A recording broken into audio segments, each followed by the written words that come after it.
This morning, we are getting a stark new look at how this accelerating pandemic is being felt by so many Americans. Another 709,000 people filed for first-time unemployment benefits last week. That's down from the week before, but still well above pre-pandemic levels. And it's dialing up the pressure on Congress to find some way to help the millions of Americans who are struggling. I'm joined now by Stephanie Ruhle, NBC's senior business correspondent, also host of the 9 a.m. hour here on MSNBC.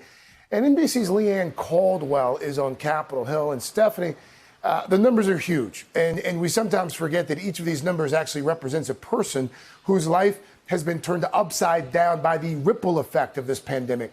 The Milwaukee Journal-Sentinel, it told the story of one Wisconsin resident. And I want to read part of that story for our viewers and our listeners on Sirius XM Radio. Robert Johnson lost his job at the beginning of the pandemic. He applied for unemployment on March 22nd, assuming he'd hear back quickly. 1 month passed, then 2, then 3. Johnson's fiancee, Pamela Chesner, was still working, but it was hard to pay their mortgage on their Milwaukee home, plus bills and food. It was just so much pressure, Johnson said. Things got to the point where he had to sell valuables. They were going to food banks to ensure they had enough to eat. Johnson was calling everyone he could in an attempt to find out why his claims were being held up. No one was able to give him answers. It was exhausting, literally exhausting. It was mentally exhausting, he said.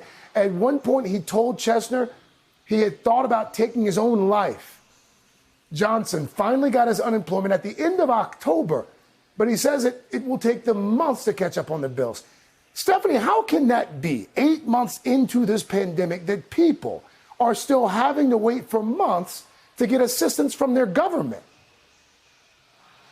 Greg, it's absolutely awful. And sadly, we've heard these stories over and over. If you think back to the beginning of the pandemic, when we had that onslaught of people lose their jobs, states couldn't handle the overload. You had states like California and Connecticut rushing to try to hire back people to work in the unemployment office because their computer systems manpower. Now, it is absurd that here we are 8 months later, he's finally gotten approval for money that is owed to him by our government. Unfortunately, he's not alone. They're trying to update the systems, but it just hasn't happened yet. One of the reasons, though, you could see this and say, how on earth aren't we having more stimulus? Why aren't we doing more?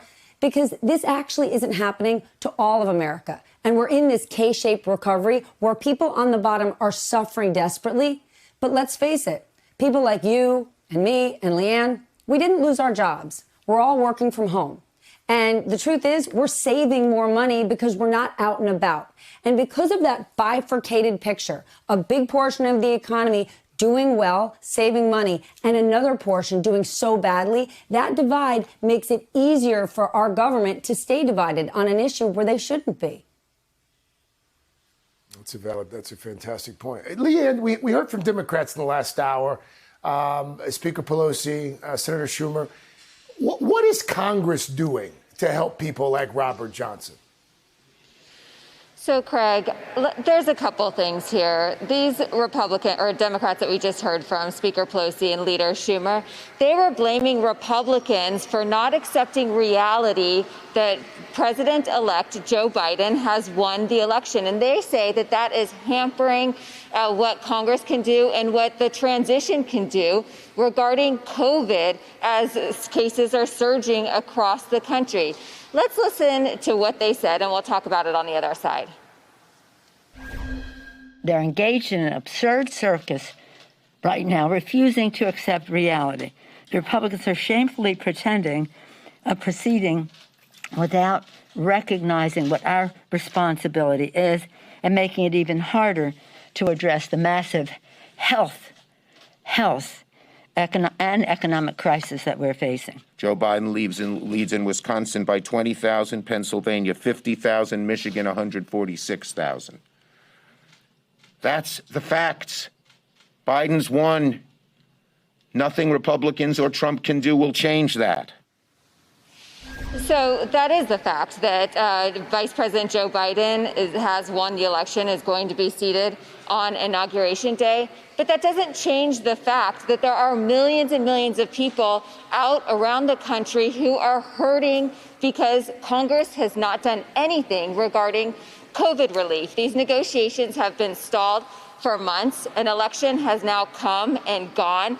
In that press conference, the Democrats, they were insisting that their starting position is the $3 trillion HEROES bill. Republicans say that they are not going to go anywhere closer to that. Senate Republicans say that the election results are an indication to them that a smaller, much more targeted package is what voters wanted, and they're still so far apart where people like Mr. Johnson are still hurting, Craig.